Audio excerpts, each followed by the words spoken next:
آل عمران میں ارشاد فرمایا ان الدین عند اللہ الاسلام، بے شک اللہ کے نزدیک سچا دین اسلام ہے۔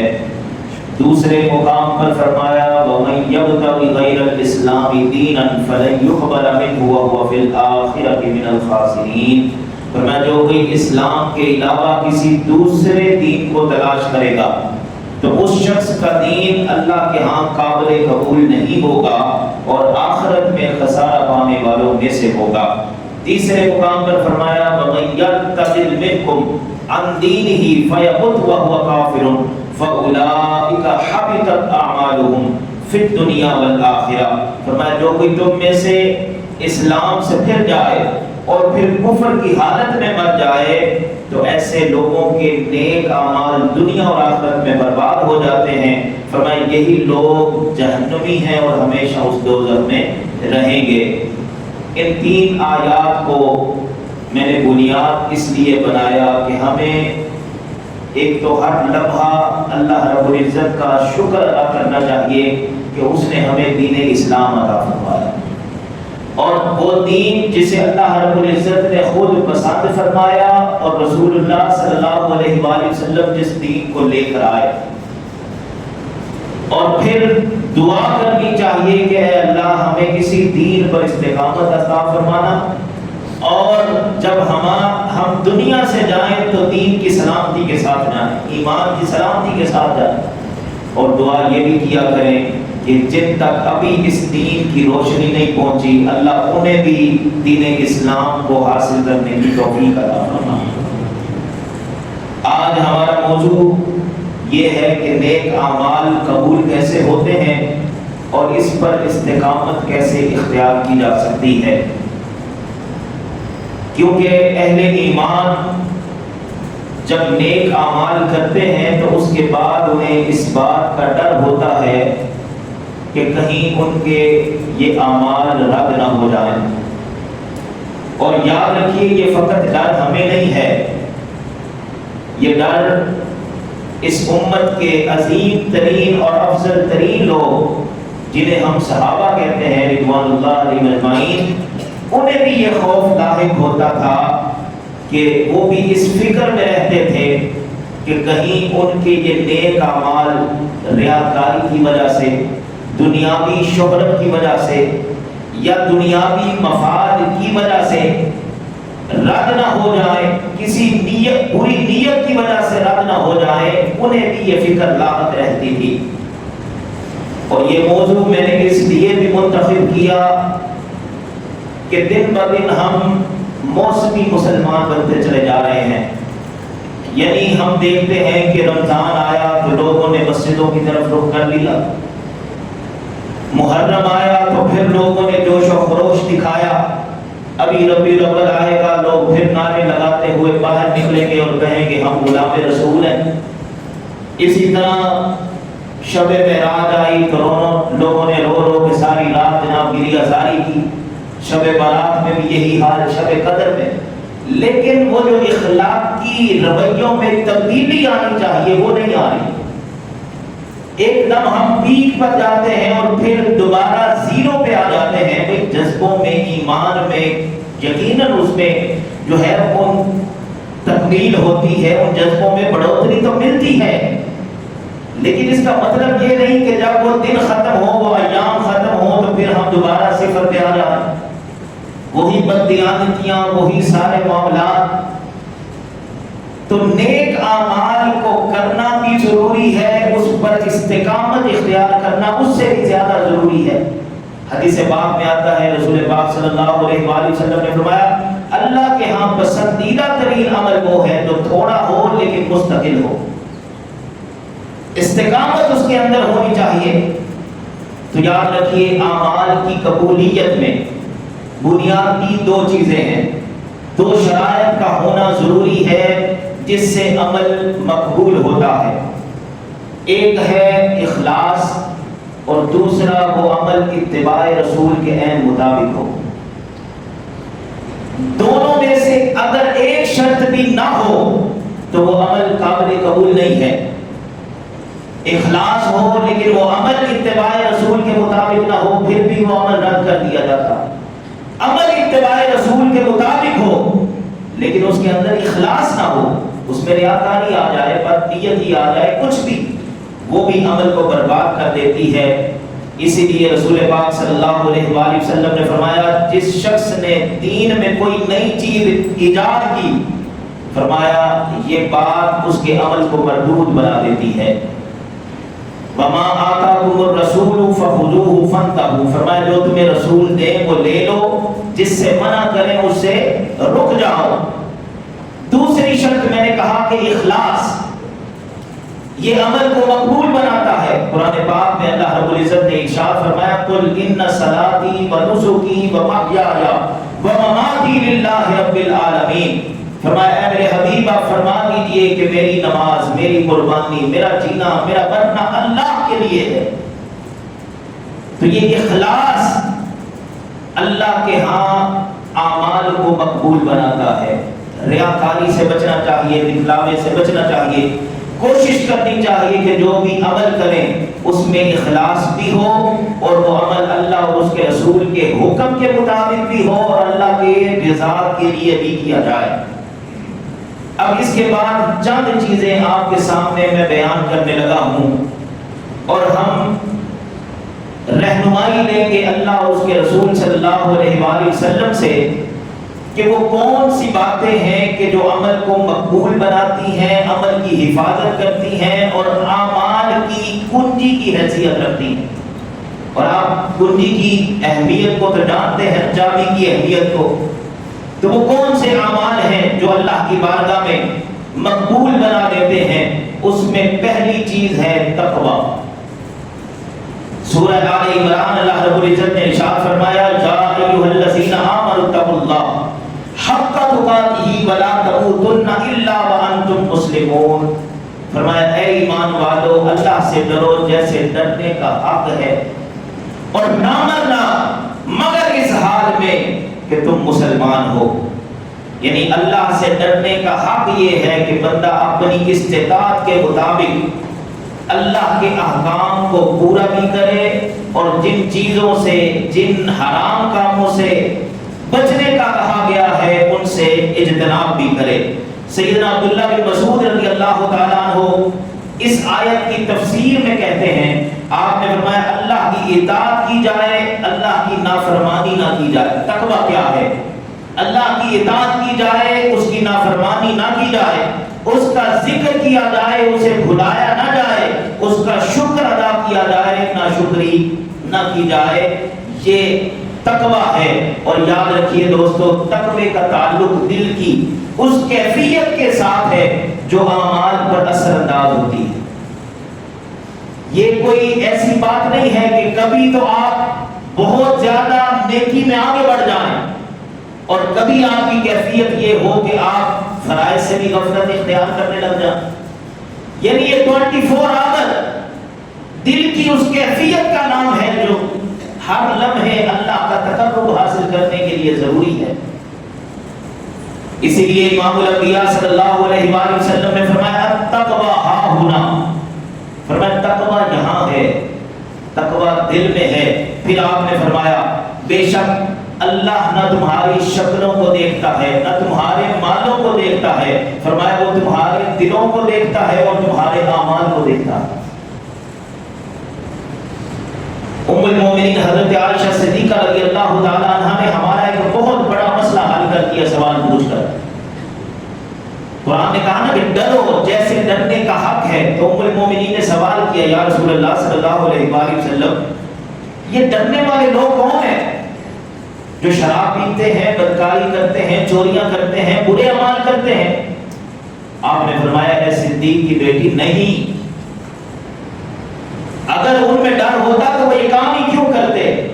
ڈرنے والے کون ہیں؟ فرمایا جو نمازیں پڑھتے ہیں، جو روزے رکھتے ہیں، صدقہ و خیرات کرتے ہیں، عمل اچھے کرتے ہیں، لیکن وہ ڈرتے رہتے ہیں کہ کہیں ان کے یہ نیک عمل رد نہ ہو جائے۔ صحابہ کرام کی کیفیت یہی ہوتی تھی ہر لمحہ کہ وہ ڈرتے رہتے تھے، حالانکہ ان کے مقام و مرتبے کو بعد میں آنے والے نہیں پہنچ سکتے، وہ صحابی رسول ہے، لیکن کبھی بھی آپ دیکھیں کہ ان کی زندگیوں کا مطالعہ کریں، ایک لمحہ بھی ایسا نہیں آئے گا کہ انہیں اس خوش فہمی میں دیکھیں کہ ہم تو اللہ کے رسول کو دیکھنے والے ہیں، ہم تو صحابیت کے مقام پر ہیں اور ہم غفلت سے زندگی گزار کے چلے جائیں، بلکہ ہر لمحہ انہیں یہ ڈر ہوتا تھا کہ کہیں ان کے اعمال رد نہ ہو جائیں۔ وہ بے نیاز ہے۔ قرآن پاک نے بھی اسی تقوی کی اہمیت کو بیان کرتے ہوئے ارشاد فرمایا یا ایھا الناس انا خلقناکم من ذکر و انثی وجعلناکم شعوبا وقبائل لتعارفوا ان اکرمکم عند اللہ اتقاکم۔ فرمایا یاد رکھنا یہ دنیاوی حیثیت، یہ دنیاوی سٹیٹس، اس کی اللہ کے بارگاہ میں کوئی اہمیت نہیں۔ اے لوگوں، ہم نے تمہیں ایک مرد اور ایک عورت سے پیدا کیا، تمہارے قبیلے اور تمہیں مختلف اقوام میں تقسیم کیا، لیکن اس لیے لتعارفوا، تمہارے تعارف کے لیے، ان اکرمکم، نہ کہ فخر کے لیے، اللہ کے ہاں عزت والا قوم ہے۔ فرمایا ان اللہ اتقاکم، جو زیادہ تقوی والا ہوگا وہی زیادہ عزت والا ہوگا۔ تو میں نے عرض کیا کہ عمل کو جو چیز مقبول بناتی ہے اس میں ان بنیادی دو چیزوں کے بعد اخلاص، اتباع رسول کے بعد جو اہمیت کی اور حفاظت کرنے والی اعمال کو اور عمل کی مقبولیت میں کنجی کی حیثیت رکھنے والی جو چیز ہے اس میں پہلی چیز تقویٰ ہے۔ دوسری چیز فرمایا پاکیزہ کلمات اور نیک اعمال، یہ اللہ کی بارگاہ میں انسان کے اعمال کو مقبول بناتی ہے۔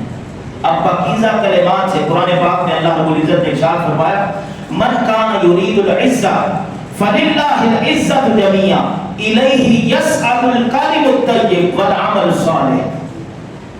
فرمایا جو شخص یہ چاہتا ہے کہ مجھے عزت مل جائے تو یاد رکھنا عزت اللہ کے لیے ہے، اور پھر ساتھ ہی فرمایا اسی کی طرف پاکیزہ بات پہنچتی ہے اور نیک عمل اسے مزید بلند کر دیتا ہے۔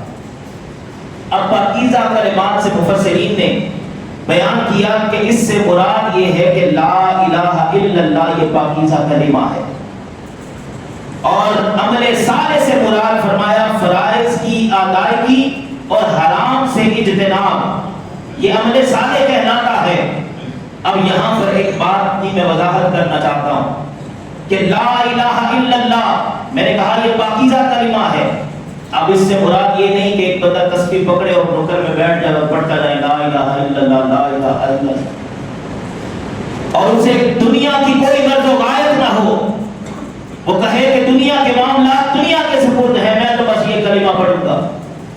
یاد رکھیے یہ بات نہیں ہے۔ لا الہ الا اللہ جب ہم کہتے ہیں تو ایک نظام کی طرف ہماری توجہ جاتی ہے۔ یہ لا الہ الا اللہ ایک نظام کا نام ہے۔ ہم نے یہ دیکھنا ہے کہ ہم اگر چاہتے ہیں کہ ہمارے عمل اللہ کی بارگاہ میں مقبول ہو جائیں تو پھر اس لا الہ الا اللہ کے نظام کو حاصل کرنے کے لیے میں کتنی جستجو کرتا ہوں، سوسائٹی میں میرا کتنا کردار ہے، یہ دیکھا جائے گا۔ لا الہ الا اللہ کا مطلب یہ ہے کیونکہ رسول پاک صلی اللہ علیہ وآلہ وسلم کی ساری زندگی، ان کی ساری جدوجہد دیکھیے تو اسی لا الہ الا اللہ کے نظام کو قائم کرنے کے لیے صحابہ کرام نے اپنے گھر بار لٹا دیے اسی لا الہ الا اللہ کے نظام کو قائم کرنے کے لیے، اور حتیٰ کہ انہوں نے اپنی جانوں کا نذرانہ پیش کر دیا۔ وہ نعرہ کیا تھا؟ پھر اللہ کے رسول صلی اللہ علیہ وآلہ وسلم نے بتایا لا الہ الا اللہ تفلحوا، لوگوں آؤ اگر کامیابی چاہتے ہو تو اس لا الہ الا اللہ کو اپنی زندگی کا حصہ بنا لو۔ اور پھر اس کلمے کو جب ہم مکمل کرتے ہیں تو ہمیں یہ رہنمائی ملتی ہے کہ اللہ رب العزت نے فرمایا لوگوں لا الہ الا اللہ ایک نظام کا نام ہے، محمد رسول اللہ اس کی پریکٹیکل شکل کا نام ہے۔ اگر تم رہنمائی لینا چاہو، اگر کسی کو اپنا رہبر ماننا چاہو تو آؤ پھر محمد رسول اللہ صلی اللہ علیہ وآلہ وسلم سے بڑھ کر اور کہیں سے تمہیں رہنمائی نہیں ملے گی۔ قرآن کہتا ہے کہ اے میرے حبیب جب تک یہ آپ کو ہر فیصلے میں اپنا ہادی اور رہنما نہ مان لیں اس وقت تک یہ مومن ہو نہیں سکتے۔ تو اعمال کی مقبولیت میں جو دوسری بنیادی چیز ہے وہ یہ لا الہ الا اللہ کا پاکیزہ کلمہ ہے، اس کو اپنی زندگی کا حصہ بنائیے۔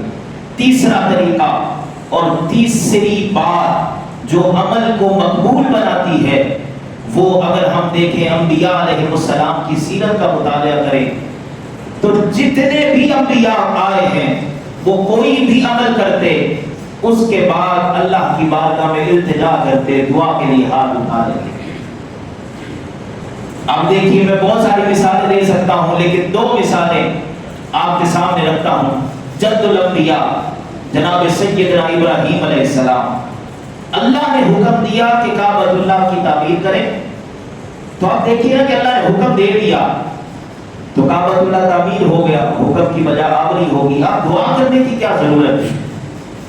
پہلے عمل کیا، پھر رب کی بارگاہ میں التجا کی، ربنا تقبل منا انک انت السمیع العلیم، اے ہمارے رب ہم سے یہ قبول فرما لے، بے شک تو ہی سننے والا اور خوب جاننے والا ہے۔ تو حضرت ابراہیم علیہ السلام نے ہمیں یہ درس دیا کہ صرف عمل کرنا ہی کافی نہیں ہے، بلکہ اس رب کی بارگاہ میں دعا کے لیے ہاتھ اٹھانا یہ بھی ضروری ہے۔ اور یہ بھی پتا چلا کہ فقط دعاؤں سے بھی کام نہیں ہوگا۔ ہم گھر بیٹھے، ہمارا مسئلہ یہ ہے کہ ہم گھر بیٹھے کہتے ہیں کہ بس دعا کریں اور جناب خزانے کے منہ کھل جائیں، ہمارے مسئلے حل ہو جائیں، یا ہم کسی بڑے اجتماع میں چلے جائیں، آخری دن دعا میں شامل ہو جائیں۔ تو بھئی یہ اگر دعاؤں سے انقلاب آنے ہوتے تو فلسطین تو کب سے آزاد ہو چکا ہوتا، اسرائیل تو تباہ و برباد ہو چکا ہوتا۔ یہود و نصارہ بھی جانتے ہیں کہ مسلمانوں کو ہم نے صرف دعاؤں تک محدود کیا ہوا ہے، اس لیے ہمیں کوئی فکر نہیں ہے، ہم ظلم کرنے میں کوئی کسر نہیں چھوڑیں گے، کیونکہ مسلمانوں نے تو کرنا کچھ نہیں سوائے دعا۔ تو جناب محمد مصطفیٰ صلی اللہ علیہ وآلہ وسلم کریم آقا، آپ بدر میں 313 کو لے کر گئے تھے، پھر صحابہ کہتے ہیں کہ اللہ کے رسول صلی اللہ علیہ وسلم نے دعا کے لیے ہاتھ اٹھائے، صرف گھر بیٹھ کے دعائیں نہیں کی تھی، حالانکہ اللہ کے رسول کی دعا تو مقبول ہوتی ہے، انبیاء کی دعائیں تو قبول ہوتی ہیں، لیکن امت کو تعلیم یہ دی کہ لوگوں پہلے میدان عمل میں نکلو، پھر دعا کرو، پھر اللہ تمہاری دعاؤں کو قبول بھی فرمائے۔ تو اعمال کو جو چیز مقبول بناتی ہے وہ دعا ہے۔ دوستو آخری اسی موضوع پر بات، اور اس کو بڑی توجہ سے سنیے گا، آج ہماری دعائیں، ہمارے اعمال کیوں مقبول نہیں ہوتے؟ حدیث پاک میں آتا ہے کہ مسلم شریف کی حدیث ہے، فرمایا پیر کے روز اور جمعرات کے روز، ایک حدیث پاک میں آتا ہے شب جمعہ، بندوں کے اعمال اللہ کی بارگاہ میں بھیجے جاتے ہیں، لیکن رسول پاک صلی اللہ علیہ وآلہ وسلم نے فرمایا جو لوگ رشتوں کو توڑنے والے ہوتے ہیں اللہ ان کے اعمال کو رد فرما دیتا، اللہ نہیں قبول فرماتا۔ اور اعمال کون سے ہیں؟ پہلی تو بات یہ بھی ذہن میں رکھیں، برا عمل اللہ کی بارگاہ میں نہیں جاتا، کیونکہ وہ تو سرے سے اناد کر دیا جاتا ہے، اعمال پیش کیے جاتے ہیں۔ حدیث کے لفظ ہیں کون سے عمل؟ ہماری نمازیں، ہمارے حج، ہمارے زکاتیں، ہمارے روزے، ہمارے صدقہ و خیرات، حقوق اللہ، حقوق العباد، اچھے عمل پیش کیے جاتے ہیں۔ لیکن اللہ کے رسول نے فرمایا جو لوگ غیر شرعی وجہ سے، یعنی ایک تو ہوتی ہے شریعت جس میں آ جائے، صحابہ کرام نے ہجرت کی تھی تو اپنے ماں باپ کو چھوڑ دیا تھا، وجہ کیا تھی؟ شریعت۔ مسلمان کے مقابلے میں بھائی آیا ہے اور وہ کافروں کی طرف سے آیا ہے، تو صحابہ نے ساتھ سے جدا کر دیا تھا، وجہ کیا تھی؟ شریعت۔ فرمایا شریک کوئی عذر ہو تو تم رشتہ تعلق توڑ سکتے ہو، لیکن ہمارے جتنے بھی تعلق توڑنے کی وجوہات ہیں 90% اس میں دنیاوی باتیں ہوتی ہیں۔ اور یہ اس نے مجھ سے مشورہ نہیں لیا، وہ کسی نے لکھا تھا پاکستانیوں کے ناراض ہونے کی وجہ زیادہ یہ ہوتی ہے کہ پوچھا جائے، کہتے ہیں میرے کو مشورہ نہیں لیا، جب مشورہ نہیں ہے کہتا ہے اپنی مرضی کر لو۔ تو یہ ہے ہمارے حال۔ تو یاد رکھیے اگر آپ چاہتے ہیں کہ آپ کی دعائیں قبول ہوں، آپ کے اعمال قبول ہوں، تو ان رشتوں ناتوں کو جوڑ کے رکھیں، تعلقات کو جوڑ کے رکھیں۔ اب آئیے نیک اعمال پر استقامت کیسے اختیار کی جا سکتی ہے؟ یاد رکھیے جس بندہ مومن کے دل میں یہ احساس پیدا ہو جائے نا کہ میں نے ایک دن اپنے رب سے ملاقات کرنی ہے، اس کو اس ملاقات کا شوق اور یقین ہو اور پھر وہ عمل کرے اخلاص کے ساتھ، اللہ اسے استقامت ضرور عطا فرماتا ہے۔ میں نہیں کہہ رہا، رب کا قرآن کہہ رہا ہے، فرمایا فمن کان یرجو لقاء ربہ فلیعمل عملا صالحا ولا یشرک بعبادۃ ربہ احدا۔ فرمایا جو شخص اپنے رب سے ملاقات کا شوق رکھتا ہے اسے چاہیے کہ وہ نیک عمل کرے اور اپنے رب کے ساتھ کسی کو شریک نہ بنائے۔ اور جب یہ استقامت مل جاتی ہے دوستو تو پھر اس کو انعام کیا ملتا ہے؟ انعام اللہ کا قرآن پھر آپ کے سامنے پڑھا، اور جب بھی یہ آیت میں پڑھتا ہوں اللہ ایمان میں مزید پختگی عطا فرماتا ہے۔ سنیے ذرا، فرمایا ان الذین قالوا ربنا اللہ ثم استقاموا، فرمایا وہ لوگ جنہوں نے کہا کہ اللہ ہمارا رب ہے اور پھر اس پر استقامت اختیار کی، مستقل مزاجی دکھائی، قائم رہے، انہیں انعامات کیا ملیں گے؟ 3 انعامات۔ فرمایا تتنزل علیہم الملائکہ، پہلی بات کہ اللہ ان کی مدد کے لیے فرشتوں کا نزول فرمائے گا۔ اللہ تخافوا ولا تحزنوا، نہ انہیں کوئی دنیا کا خوف ہوگا نہ کوئی غم ہوگا، دنیا اور آخرت کے خوف اور غم سے اللہ نجات عطا فرما دے گا۔ تیسری بات وَأَبْشِرُوا بِالْجَنَّةِ الَّتِي كُنْتُمْ تُوعَدُونَ، فرمایا انہیں خوشخبری دے دو اس جنت کی جس کا ان سے وعدہ کیا گیا۔ ام المومنین حضرت عائشہ صدیقہ سے پوچھا گیا حضور کے عمل کی کیفیت کیا تھی؟ آپ فرماتی ہیں کہ میرے آقا کا عمل دائمی تھا اور مسلسل تھا، یعنی جو عمل کرتے مسلسل کرتے، استقامت کے ساتھ کرتے، اور امت کو بھی یہی تعلیم دی لوگوں تھوڑا عمل کرنا لیکن مستقل مزاجی سے کرنا۔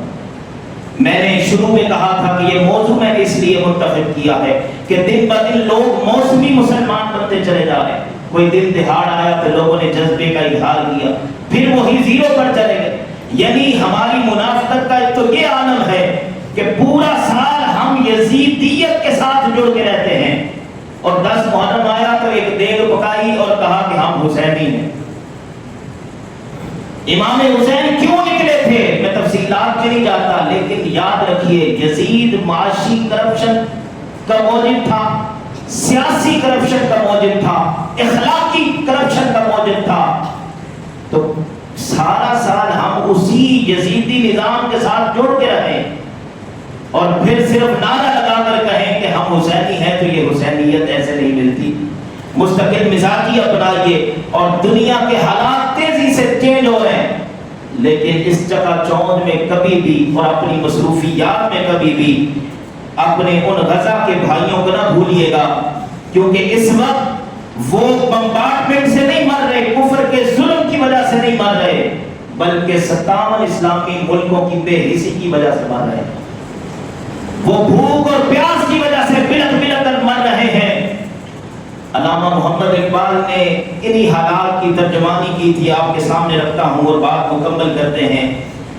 انہوں نے لکھا تھا کہ گراں جو مجھ پہ یہ ہنگامہ زمانہ ہوا، جہاں سے باندھ کے رختے سفر روانہ ہوا، قیود شام و سحر میں بسر تو کی لیکن نظام کہنہ عالم سے آشنا نہ ہوا، فرشتے بس میں رسالت میں لے گئے مجھ کو، حضور آیا رحمت میں لے گئے مجھ کو۔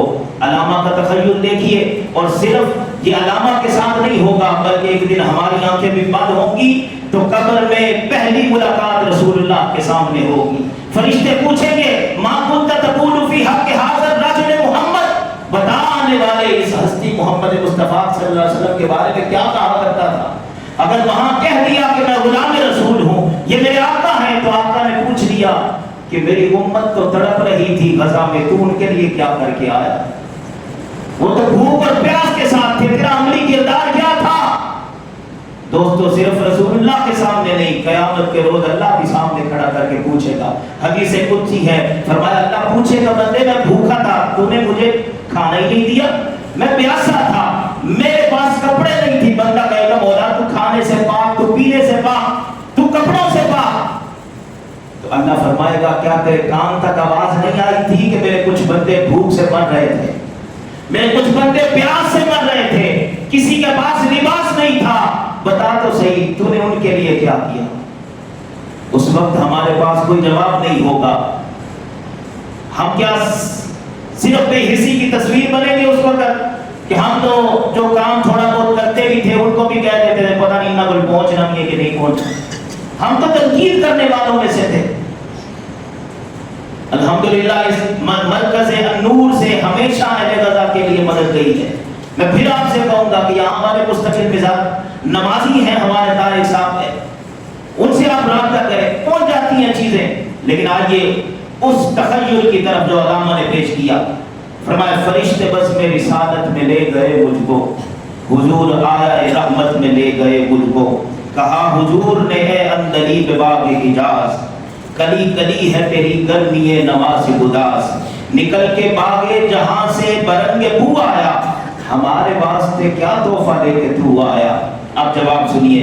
حضور دہر میں آسودگی نہیں ملتی، حضور دہر میں آسودگی نہیں ملتی، تلاش جس کی ہے وہ زندگی نہیں ملتی. ہزاروں لالا و گل ہیں ریاض ہستی میں، وفا کی جس میں ہو بو وہ کلی نہیں ملتی. مگر میں نظر کو ایک آبگی نہ لایا، ایک چیز لایا ہوں، مگر میں نظر کو ایک آبگی نہ لایا ہوں. جو چیز اس میں ہے وہ جنت میں بھی نہیں ملتی. جھلکتی ہے تیری امت کی آبرو اس میں، جھلکتی ہے تیری امت کی آبرو اس میں، غزہ کے شہیدوں کا ہے لہو اس میں. اللہ ہمیں عمل کی توفیق عطا فرمائے.